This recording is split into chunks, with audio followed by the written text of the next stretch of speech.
pasti doa selalu kami panjatkan ketika ada generasi-generasi muda ini yang punya semangat dan jiwa juang yang luar biasa untuk kemajuan kita semua.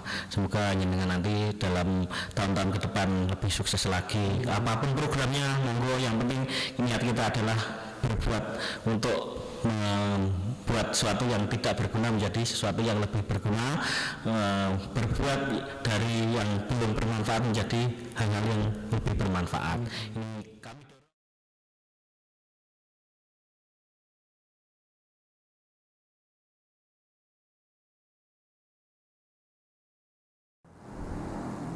Assalamualaikum warahmatullahi wabarakatuh. Waalaikumsalam warahmatullahi Berjumpa lagi wabarakatuh. dengan saya Kapten Zubaidi dari tim PHP 2D Himavis Ulu Blitar dalam program Sapa Mitra. Ya, di depan saya sudah ada beliau Bapak Kalingga Purnama SE selaku Kepala Desa Purworejo, dalam hal ini sebagai mitra dalam program PHP 2D Himavis Ulu Blitar ini. Selamat siang Pak. Selamat siang, assalamualaikum warahmatullahi wabarakatuh. Bagaimana hari ini? Sehat? Alhamdulillah, berkat doa dari jenengan semua dan seluruh warga, alhamdulillah hari ini diberikan kesehatan dan kemudahan. Kami kan dari tim PHP 2D Himavis Ulu Blitar yang menjalankan program PHP 2D, dalam hal ini pembinaan pemberdayaan. Dengan adanya tim PHP 2D ini, apa Pak peran untuk perkembangan desa, khususnya di desa Purworejo? Terima kasih untuk Himavis Ulu Blitar yang pada beberapa waktu kemarin hari ini telah melakukan kegiatan PHP 2D. Yang jelas, pertama, hubungan kemitraan di antara akademisi dengan pemerintah desa selaku praktisi ini adalah suatu hal yang memang sangat membantu untuk inovasi-inovasi yang ada di desa, karena pada saat ini di masa pandemi ini tanpa melalui suatu terobosan-terobosan inovasi baru, niscaya suatu pemerintah desa, masyarakat desa ini bisa berkembang, karena memang banyak sekali mulai dari petani, hampir semua bidang terdampak di pandemi ini. Oleh karena itu, dengan adanya kegiatan PHP 2D yang notabene melibatkan masyarakat, kelompok masyarakat dan juga pemerintah desa, semoga saja ini nanti bisa diaplikasikan secara masif di seluruh wilayah desa, agar masyarakat ini tahu, tidak hanya berpikiran bahwasanya saiki sing penting golongan besok, saya ingin menyebutkan siswa menyebutkan golongan seumben. Tapi dengan adanya inovasi-inovasi baru ini di tengah tantangan zaman yang sangat luar biasa, karena kita juga tidak menampik bahwasanya globalisasi di Indonesia ini sangat merambah sampai tingkat masyarakat desa. Tanpa ada suatu inovasi baru, tanpa ada terobosan-terobosan, kita pasti akan ketinggalan. Kemudian ketika ngomong kebermanfaatan Pak, kalau ngomong dampak signifikan pasti kita di sini kurang lebih 4 bulan belum ada secara dampak signifikan yang jelas. Kalau dampak kecil per hari ini dengan adanya teman-teman tim PHP 2D bagi keberlangsungan kebermanfaatan masyarakat itu apa? Minimal begini, karena ini adalah suatu terobosan yang adik-adik mahasiswa ini yang mendapatkan ilmu, transfer ilmu daripada adik-adik mahasiswa melalui kampus kepada warga masyarakat kami ini, dampak kedepannya memang belum nampak secara signifikan, namun minimal ada perubahan mindset, pola pikir masyarakat bahwasanya ketika kita mau berkreasi, ketika kita mau berinovasi, insya Allah ke depan pasti ada solusi. Nah, ini yang perlu kita tanamkan bahwasanya memang kultur masyarakat di Indonesia, terutama di wilayah pedesaan dan sebagainya, kalau belum ada bukti dia belum percaya. Nah, dengan ini maka kita harus step by step, selangkah demi selangkah, minimal masyarakat tahu dulu, mengenal dulu, walaupun dari sisi ekonomi profit orientednya belum muncul, tapi minimal ini loh ada inovasi baru seperti ini.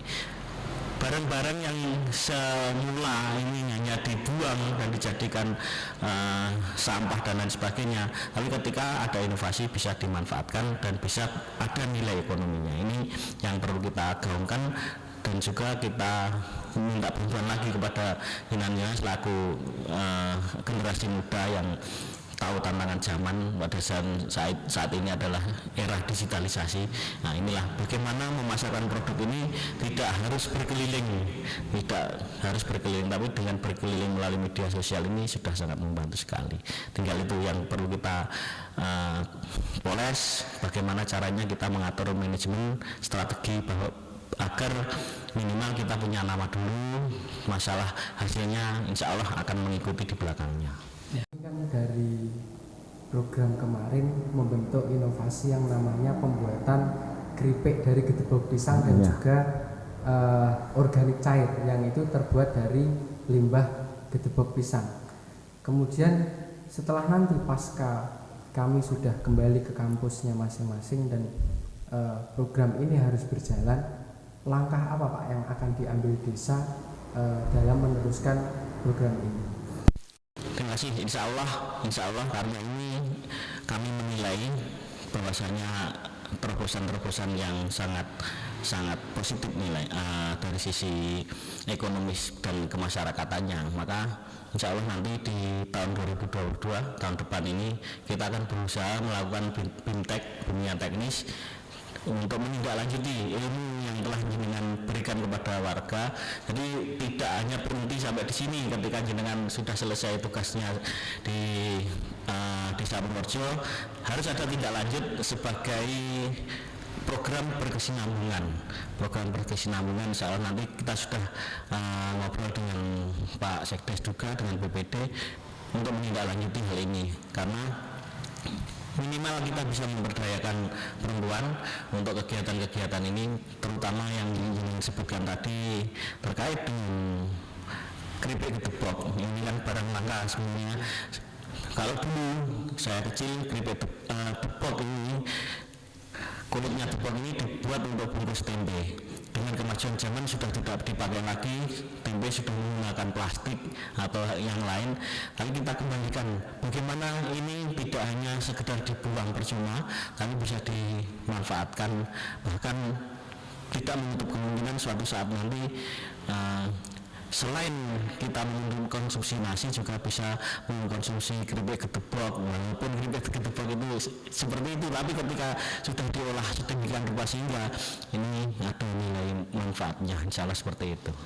Ketika kita membahas gedebok hari ini, banyak sekali masyarakat itu sudah kayak tidak mau menanam pisang Pak, dan di Purworejo ini alhamdulillahnya ada perkebunan pisang yang itu menjadi perkebunan milik desa dan juga menjadi percontohan dan pembibitan. Nah, ketika ini nanti produksi berjalan dengan besar dan kapasitas produksi harus ditingkatkan, bagaimana Pak cara meningkatkan bahan baku gedebok itu sendiri? Saya sampaikan tadi, ketika kita sudah memiliki nama dikenal bahasanya ternyata gedebok ini bisa dibuat untuk makanan, berarti tantangan barunya bagaimana mencari bahan bakunya. Nah, bagaimana mencari bahan bakunya, insya Allah walaupun tidak semua warga ini menanam pisang, tapi kita sudah memulai bahwasanya selain di lahan Pak Mas Wijaya Kusuma di Ngedakan itu, nanti ini sudah tunas-tunas yang kemarin kita tanam ini sudah kita sebar di beberapa wilayah termasuk di belakang kantor desa ini, daripada nanti hanya dibuang percuma. Ini mohon nanti coba untuk bisa diolah agar bisa bermanfaat. Selain itu kita bisa berkoordinasi bekerja sama dengan desa-desa tetangga atau kecamatan tetangga yang memang punya stok pohon pisang yang daripada tidak digunakan ini untuk kegiatan pembuatan keripik pisang, keripik gedebok, agar nanti nilai ekonominya juga muncul, kerjasama antar desa ini juga muncul kembali. Nanti kalau sudah ada nilai ekonomisnya, mungkin tidak menutup kemungkinan bahwasanya gedebok yang semula tidak laku hanya dibuang saja itu ada nilai ekonominya. Ini ke depan mungkin seperti itu kalau kita bisa secara maksimal memanfaatkan peluang ini. Nah, berarti jadi sebuah proyek besar Pak ya untuk desa. Insya Allah. Dan kemudian ketika nanti jenengan tadi mengatakan bahwasanya akan diadakannya BIMTEK untuk masyarakat merubah perilaku lah, bisa dikatakan merubah perilaku dari konsumtif menjadi perilaku yang produktif. Nah itu kan juga akan menjadi sebuah PR bagi Desa Purworejo untuk menumbuhkan kesadaran kolektif dari masyarakat itu supaya bisa produktif dalam mengolah limbah-limbah ketumbuk pisangnya. Nah mungkin apa langkah desa nanti supaya masyarakat itu bisa sadar bahwasanya ini loh limbah dapat dimanfaatkan, tidak hanya biasanya kalau di desa anggel sungai Ya. Nah itu bagaimana Pak? Perlu proses step by step ini karena bukan sulapan, bukan sihir, tapi perlu proses bahwasanya minimal karena transfer ilmu ini yang menerima adalah teman-teman Pokmas Wijaya Kusuma. Kita mulai dari awal di situ, teman-teman Pokmas Wijaya Kusuma. Nanti kemudian ketika kita BIMTEK ini bisa ada respon positif dari warga masyarakat, kita awali dengan PKK atau kader-kader kesehatan yang notabene ini adalah aktivis-aktivis tingkat desa yang sangat membantu pemberdayaan. Ketika nanti sudah merambah di perempuan ini, insya Allah nanti bisa ditindaklanjuti. Kita lihat perkembangannya. Kita ingin semua nanti akan terlibat, namun kan tidak bisa secara masif keseluruhan warga harus membuat keripik deblok. Kalau ngomong malah tidak payu kabeh akhirnya. Kita proses step by step, mulai dari Pokmas. Nah, teman-teman Pokmas itu kan juga ada yang cewek. Kemudian setelah Pokmas itu kita gandeng adalah PKK. Mungkin kalau kader ada waktu, ada kesempatan, ada niat, ini kita juga gandeng kader. Kalau sudah sukses di situ berhasil, kita kembangkan lagi di masing-masing RT. Mungkin ibu-ibu RT yang bapaknya selaku ketua RT, ini ibunya kita berdayakan di situ. Jadi yang nanti promosi secara perlahan selain melalui media sosial juga kita akan melakukan promosi secara getok tular atau dari mulut ke mulut. Kemudian kalau dukungan dari Desa Purworejo sendiri Pak terkait adanya program-program yang itu program dari pemerintah, bagaimana dukungan dari Desa Purworejo sendiri dengan banyaknya program yang diturunkan pemerintah, khususnya program kami dari mahasiswa. Kalau dari Desa Purworejo bagaimana dukungannya? Di masa pandemi ini kan secara real di masyarakat ini kan yang sering turun bantuan itu dari dukungan dari pemerintah pusat berupa bantuan tunai, bantuan sembako dan lain sebagainya untuk masyarakat.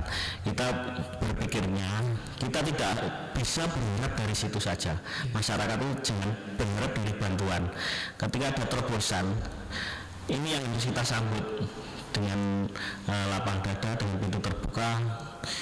Ilmu itu akan lebih mahal harganya ketika dibandingkan dengan hanya sekedar nominal bantuan berupa barang ataupun uang, tapi ilmu akan lebih mahal harganya, karena dengan ilmu kita akan bisa mencari sesuap nasi, mencari sesuatu yang ada nilai ekonomisnya. Sehingga ketika seperti ini program dari Kementerian Pendidikan melalui teman-teman umum Himafis ini, kami sangat merespon sekali, sehingga dengan ketika melakukan kegiatan PHP 2D ini sudah langsung saya ketemukan dengan teman-teman yang ada di Pokmas. Ilmu jenengan secara teori langsung diaplikasikan di masyarakat melalui Pokmas, dan alhamdulillah kalau saya boleh menilai ini ada semacam nilai positif bagi desa. Mungkin bagi jenengan ilmunya bermanfaat bagi warga masyarakat, bagi masyarakat mulai pemerintah desa.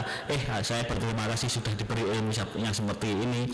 Dulu tidak punya pikiran sama sekali ketika nanam pisang ini, terus sampah pisangnya bisa dibuat makanan, ini kan nggak berpikir sama sekali. Kalau sudah ada terobosan ilmu dengan bantuan jenengan ini, kita pasti akan merespon. Responnya apa? Tindak lanjut. Responnya kita tindak lanjut. Selain jenengan sudah mentransfer ilmu, kita tindak lanjuti dengan kegiatan-kegiatan nanti yang bisa berupa BIMTEK dan pengadaan sarana prasarana yang dibutuhkan untuk pembuatan dan pengolahan sampah-sampah yang semula tidak bernilai ekonomis menjadi sesuatu yang bisa lebih bernilai harganya. Hari ini Indonesia tahun 2025 mungkin akan memasuki yang namanya bonus demografi Pak ya, bahwasanya usia pemuda itu lebih banyak.